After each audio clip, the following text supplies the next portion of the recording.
membership organization and nonpartisan research center. For more information, please visit us online at cfr.org. Well, welcome everybody, and thank you for coming out on this drizzly, rainy day in the middle of Unga week. And it is my pleasure to introduce our two visiting presidents from West Africa.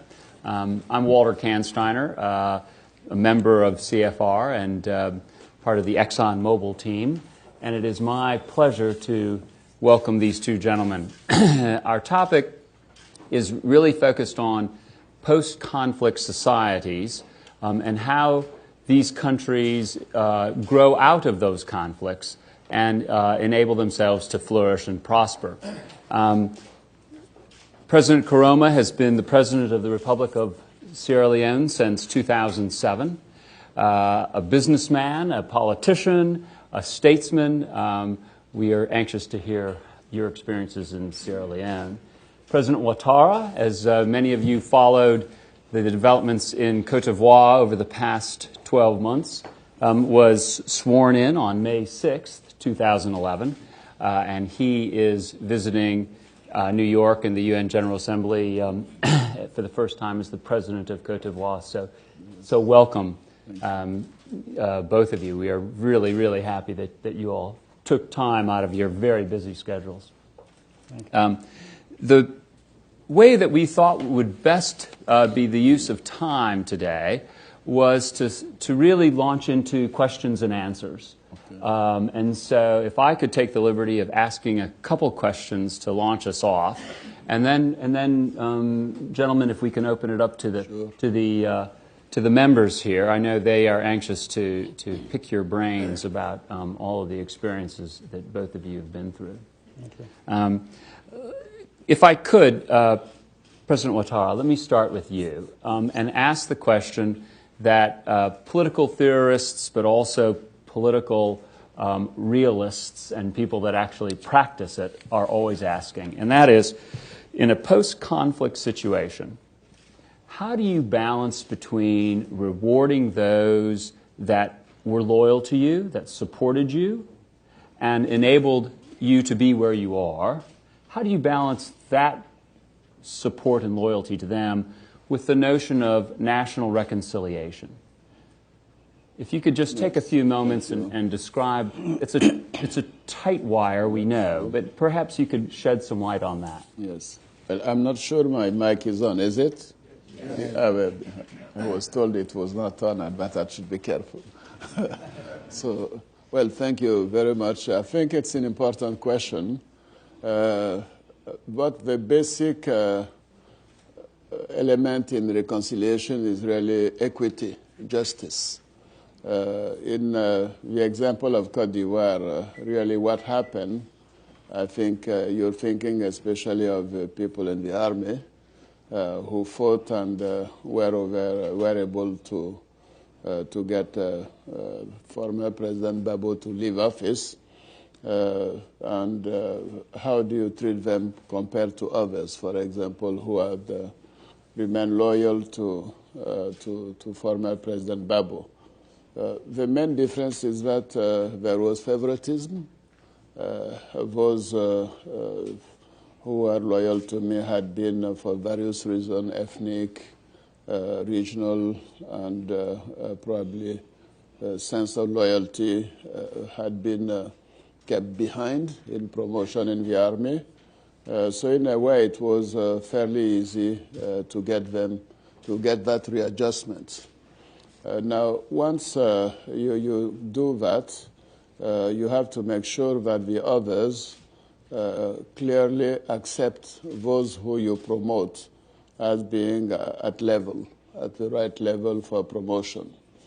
Now, that was difficult for me in the other sense, because those who who were able to chase away Laurent Gbagbo were the sous-officiers. I don't know who can help me in that. How do you call sous-officiers? They were not really officers of the army. They were not commanders, colonels, and generals. They were below. They were sergeants, adjutants, and so forth. And they chased away the generals. and the colonels. So I had to negotiate with them to accept to continue to have those high-graded generals to remain in their post. That is difficult because if you have a match, you win the match, clearly you should be the person to exercise power, especially in the army. But I think it took a lot of dialogue. I can say for more than a month I used to meet with them, about 200 of them, from 10 p.m. till 1 a.m. to talk to each one of them, to explain to them that unity of the country, the reconstruction of the army needed that we take into account a balancing of the forces. And this is what I did. For example, the General Chief of Staff is from the Northern Army, and the deputy is from the regular army. And this I did in the Air Force, in Marine, in Armée de Terre, in the paramilitary, in the police. So everywhere, but the number one is from one group, the number two is from the other group, even number three is one group, the number four, and so forth. So until we reconstituted about the 500 people who are in charge of the army, it's still not easy because when they have exercises, where they're in barracks, they tend to insult each other and to consider that those of the regular army were nobodies and that they ran away when they came and yet they're above. But with time, this is what I would add as a second element. Time is a crucial element. One should take time to resolve these issues. I can understand sometimes the impatience because when you do well, people want you to do even better. And they don't don't factor in the time element. It's important to get time. We restructured the army only about 2 months ago. And I think as of today, the country is completely in security. The police has redeployed. 99% of the former police is in place. The paramilitary as well. The military, we're getting them to integrate the two forces. We still have some problem on the border with Liberia, but I think probably I'll have time to come on that. Thank you, Mr. President. It's very helpful. President Karoma, maybe you could shed some light on how, as an African head of state, you see what is known sometimes as outside interference. That is, quite frankly, how much should the French, or in your case, the British Army, how much is appropriate for them to be involved, and when does it start becoming infringement on sovereign issues? So maybe take a minute and explain how you see the role of outside forces and to what degree. Well, let me thank you and thank the CFR for inviting us to these discussions. Now, for a country that is emerging from war, you have certain imperatives that you have to adhere to. In the first place, you should be focused on ensuring that at the end of the day, you don't revert to the issues that caused the war. And the focus should be national integration and also taking responsibility as a nation to be in charge of your affairs and leading the process forward. Now, in our case, we had warring factions, a good number of them. But after the war, we agreed that we must embark on a security sector review. And that is a review that will focus on looking at our security apparatus and ensuring that we recruit those we believe are eligible, those that have the competencies to continue within the security, and then put them through a training process.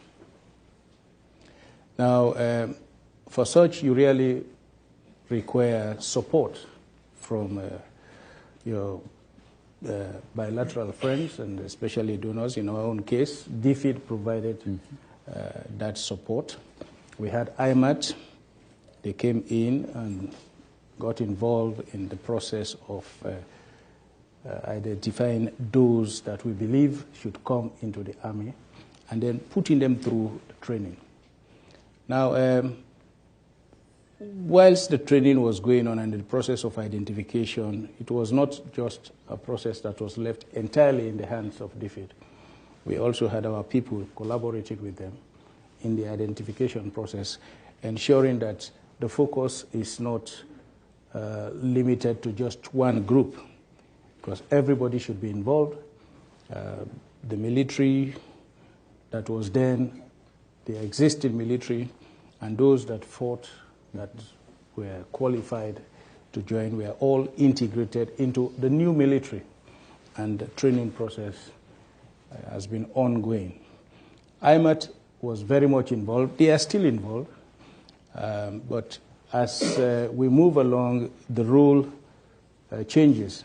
Now it is more of an advisory role on the military, because of course we have transformed ourselves from a military that was supported. Now we are out there on the UN peacekeeping missions. We are also supporting other nations to have peace, and it shows the transformation process. And as you transform yourself, you build your capabilities, you become more professional, the need for foreign advice or foreign interference is minimized. And at the end of it all, you take complete responsibility of the training and also the future of your military. And I'm sure you, I mean, the line has to be drawn, and it must be accepted both ways. At the end of the day, I have to be in charge. You know, if I have to be in charge, you must limit your involvement as we move along. As I build my capabilities, you have to really devolve your presence in the activities of the military. And that is where we are. We have not had difficulties. I think there is understanding on both sides in terms of the roles that should be played. IMAT has played a very important role. They are continuing to play an advisory role. We established a training academy, and we are not only providing training for Sierra Leonean military, we are also training the Liberian military officers and also the Gambians. So I think as we emerge as a professional army, I think the roles will be limited. Great. Thank you, Mr. President. If I may add Please. a word on this, your question could be also addressed from the end of the beginning of the process, when, because of a situation, the country or a group of countries ask intervention from outside. That was the case of Côte d'Ivoire. When the election results came out and I had won, Babo did not want to leave. ECOWAS, a month later, no, a few weeks later, made a resolution for him to leave or to use any means to remove him. ECOWAS can have troops, mobilize troops, and could have really moved into the scene to try to get President Babo to leave. The matter was taken to the African Union, and there, obviously, the African Union does not have the capacity to really build a troop in a situation like this. So finally, the whole thing went to the UN. Now, when we gave it time from November till about February, March. We had the capacity with my associates to really remove Babo by force. And so we have a dilemma. Should we wait for the ECOWAS and the UN, or should we move on our own? So we finally made the decision after the African Union steps did not come to fruition. We decided to move on. I consulted former President Bédié, my political ally, and Guillaume Soro, the military support. And so in 3 days, actually, the army took over the whole country, except in Abidjan, where Babo had concentrated its force. So in my personal view, it's clear that domestic problems should be taken care of by domestic forces. But when there is imbalance, and this was the case in Côte d'Ivoire, at some point, Babo was using heavy weapons and killing citizens of the population. Up to 3,000 people were killed. He had all types of sophisticated weapons imported from countries I would not name, but now we know them. And this was dramatic. So this brings the issue of the control of arms, which the world has not been able to really master. I think the Council of Foreign Affairs, with its influence, this is the proliferation of arms, especially heavy weapons, is really a problem for us in West Africa in particular. Thank you, Mr. President. We have promised both of our heads of state that they will be able to be out of here exactly at 2:30 today. So we have just under 30 minutes right now to open it up to the members for questions and answers and clarifications. So please, I would welcome any and all questions. Kofi, could you lead us off, please? I wonder if you could both talk about what are the key economic policies you're pursuing to try to move your economies forward. Kofi, could I interrupt you just 1 second? And if you could, when you ask a question, state your name and remind us where you're from, and then go to the question. Sorry, Kofi. Sorry. Kofi Apenteng, the chair of the African American Institute. And my question remains. Thank you. No, okay. Go ahead, yes. Well, it's a very interesting question. Now, from the Sierra Leone experience, when we assumed office in 2007, it's very clear that the economy was down. The potential of the country is great. There is a lot of work to do to turn around the economy. But then at that point in time, the issue of what is known about Sierra Leone is either limited or is negative out there to the investors community. So therefore, we were quick to look at two things. One, how do you attract external investment? The second issue is how do you build up the environment within the country to ensure that external investment will come in and create the impact that is expected. So in the process of doing that, we clearly identified what we call our agenda for change. It was a program of activities that we believe if we embark on, we lay the basis of a sustainable economic growth. Now, we have, in the first place, to go out there and tell the picture of the new Sierra Leone, show it out to the international community, to the international investors, that Sierra Leone is not what you used to know. Sierra Leone is no longer the country of the blood diamonds. It's not the warring country. Sierra Leone has changed dramatically. Sierra Leone is now a democratic country. Sierra Leone is safe. We have been through 2 democratic elections that are considered to be free, fair, and acceptable. And that in one of the elections, we have ushered in a change of government from an opposition to a government and from a government to opposition. These are not issues that easily happen in Africa without difficulties. But in Sierra Leone, it happened without any bloodshed, acceptable.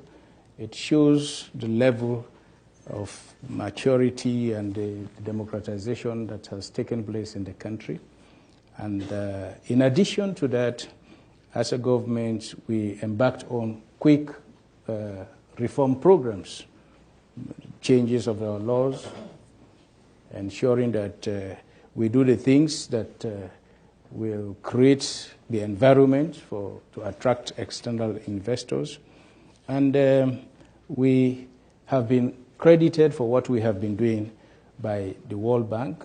We have made a lot of improvement in the doing business rankings, and the World Bank has positioned us as one of the top reformers in Africa. We are the easiest place to establish business, and in terms of protecting the investor, a lot of things have happened. So these are efforts that we have put in place in terms of growing the economy. Now, in addition to that, we also have our comparative advantages. In the mineral resource, we now have about the 3rd largest deposit of iron ore in the world. We have gold, diamonds.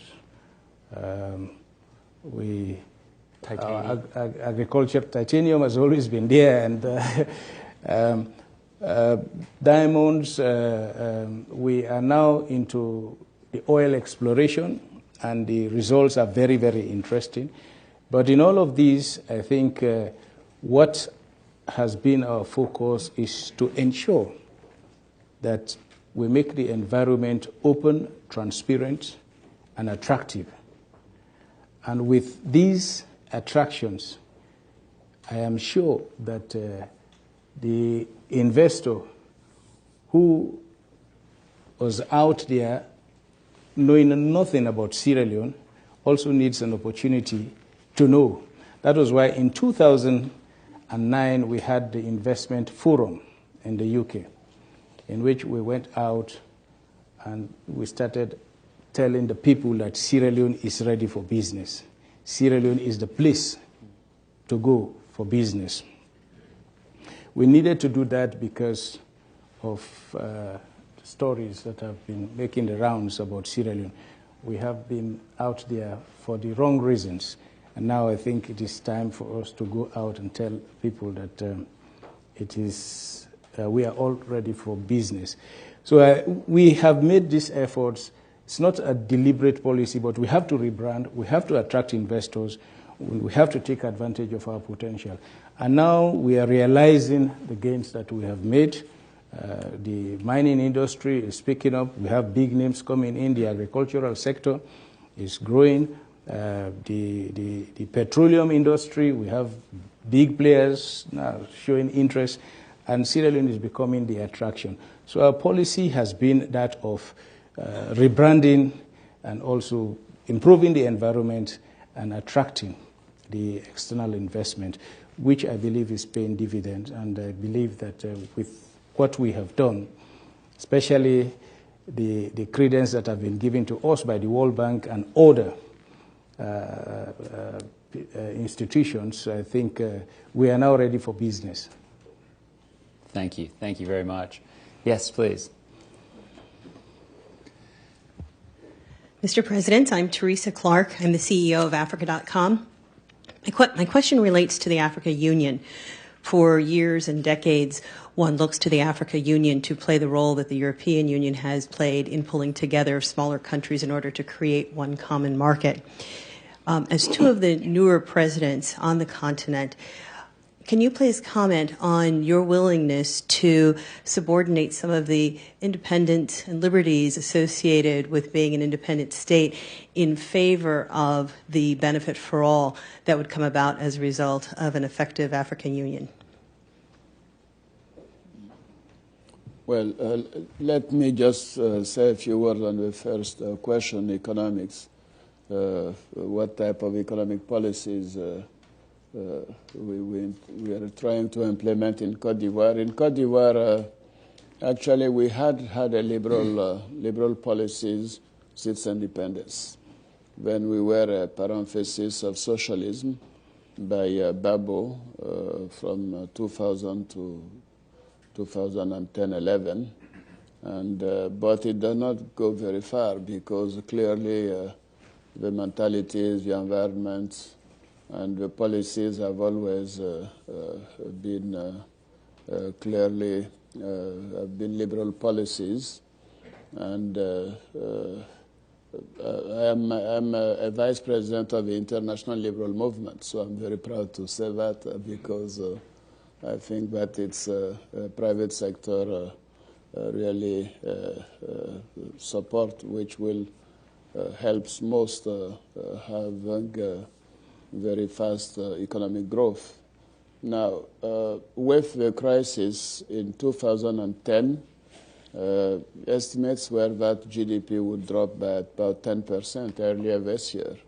We had just had an IMF mission, IMF World Bank ADB mission in Abidjan, which said that now it will be contained, the drop in GDP will be contained to about 5% in 2010, because remember that for about 4 months the country were under blockade, under sanctions and so forth. But the interesting thing is that for 2012, the estimate of the IMF is a growth of GDP of 8 to 9%, and over the medium term about 6 to 7%. So these are fairly simple results of the policies we have undertaken in terms of creating the environment, as President Koroma said, really reforming the judicial system, addressing governance issues. We had a lot of that in the cocoa sector, energy, in oil, and so forth. And also looking larger beyond Côte d'Ivoire, because we believe in economic integration. Côte d'Ivoire has only 22 million people, but if you take our neighbors, we can go up to 70 million people. So we think this is a big market. We're also reaching out to Nigeria, which has 150 million inhabitants. So we're quite comfortable with the way things will develop over the past 4 or 5 years, next 4 or 5 years. And our program has an investment requirement of $20 billion over the next 5 years. Now, 1/4 should be private sector financed, and I think 1/4 from debt,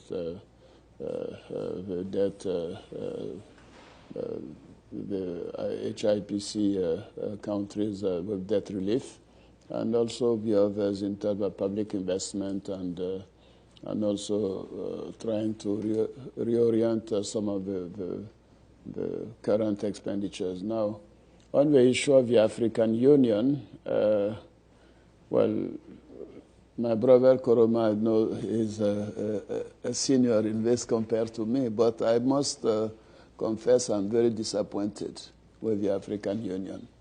The lack of efficiency, the lag in decisions, I think, in effect, really the fact that the different sub-regions are not well connected into the decision-making process, and I don't think the Commission really has any power or responsibility. So in a way, maybe it's because it's new, it's young, but we have to go through this. And I've said clearly when we were in in Malabo, that if you take the case of Libya, the fact that the African Union up to today has not recognized the CNT, the T in English, the TN Transitional National Council, TNC. So this is really, it's getting as if we don't know what is happening in the world. You just have to watch the television to know that everyone is recognizing Libya, and the African Union is still saying, well, we want to wait for this to. So in a way, getting the African Union to work better should be a priority. And we at ECOWAS certainly have an ambition on that. I think we comprise 15 countries. I think we're better coordinated.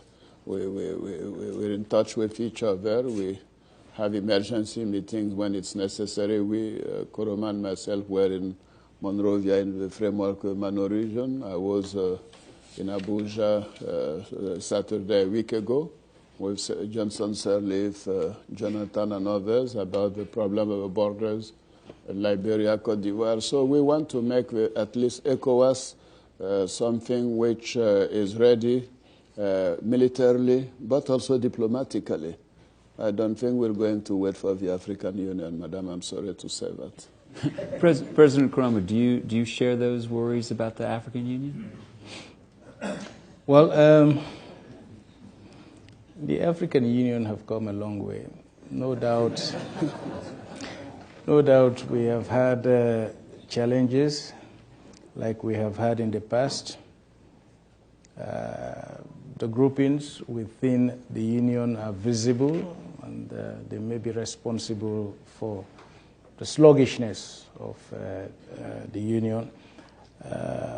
The position of some of us is that we have to transform the whole concept of the African Union, make it into an institution that will have a completeness in terms of mandate and decision making. It's not only the promptness of taking a decision, but also having the authority for implementing decisions that are taken.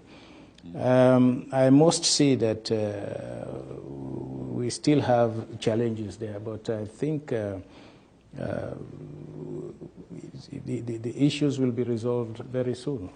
I think you're more diplomatic than I. Yes, please. But I think we're saying the same thing. Yes, yes, certainly. You have lived it together. Thank you very much, Mr. Kansteiner. Very nice to see you again. My name is Mahesh Kotecha, Structured Credit International, New York. President Ouattara, you were in Cote d'Ivoire.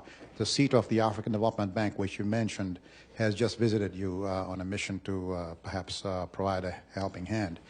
And you mentioned, both of you, the issue of perception of risk. This would be a return to Abidjan of the ADB would be a great boost to the perception of risk in Abidjan. What is the potential for doing that?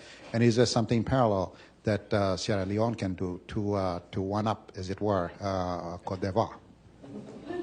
No, I think clearly the African Union has set up a number of criteria. Security. Now, Cote d'Ivoire, Abidjan in particular, there is no problem because of security. And I think there were specific issues about schools and so forth.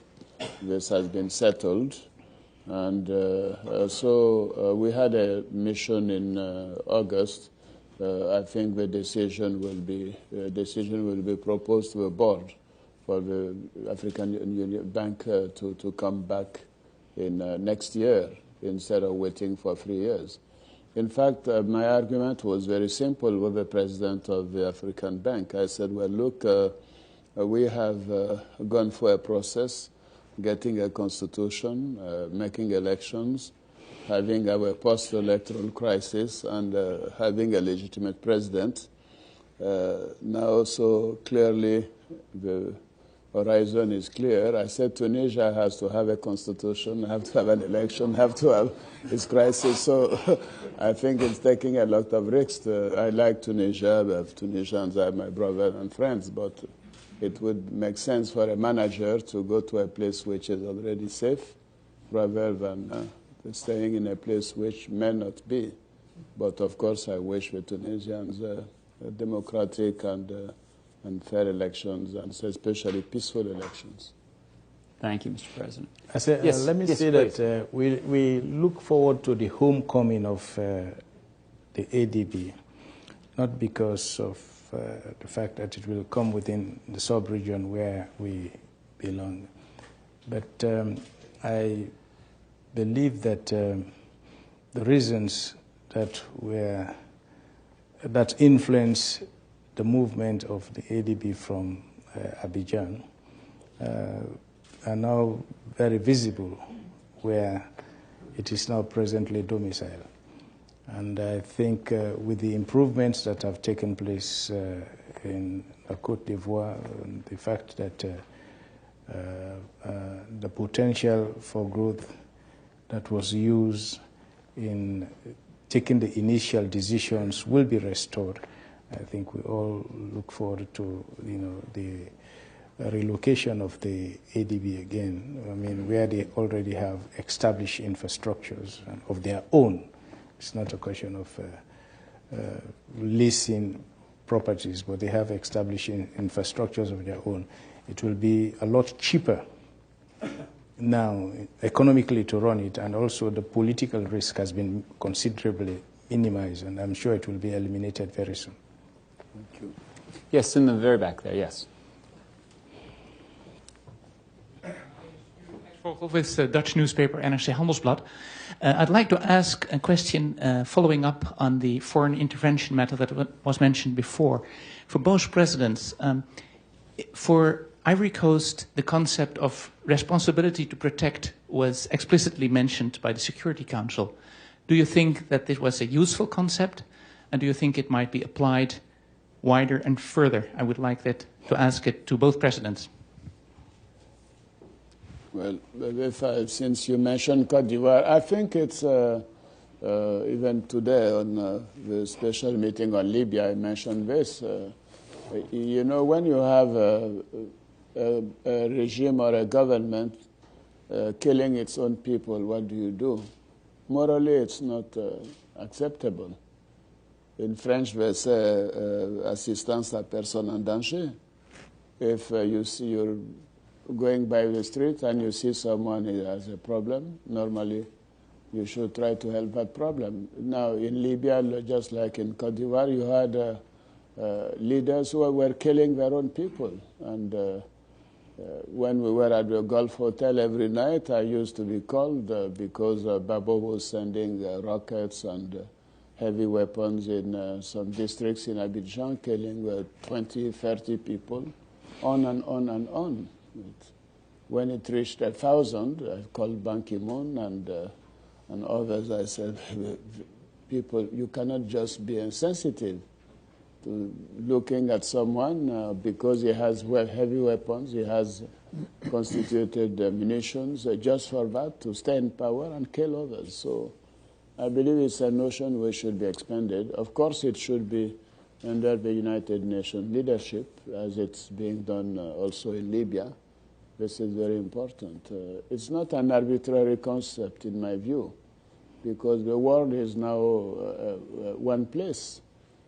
So people in one part of the world have the same rights as in other parts. And democracy, liberty is a fundamental right for people. So why should they be deprived of that? If they demonstrate, they get killed. If they say they don't agree with you, you kill them. I think this is not acceptable.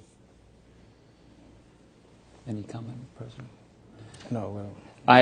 One of the great technological capabilities that the Council on Foreign Relations have is these wonderful little iPad things that you actually get people all over the country and the world writing in on the internet questions. And so John Stremlaw, who is a former colleague of mine at the State Department and now at the Carter Center, addresses this question to President Ouattara. Could you please comment on the importance for national reconciliation of the Ivorian parliamentary elections, and what are prospects of meeting the December 15th deadline for holding the elections announced recently?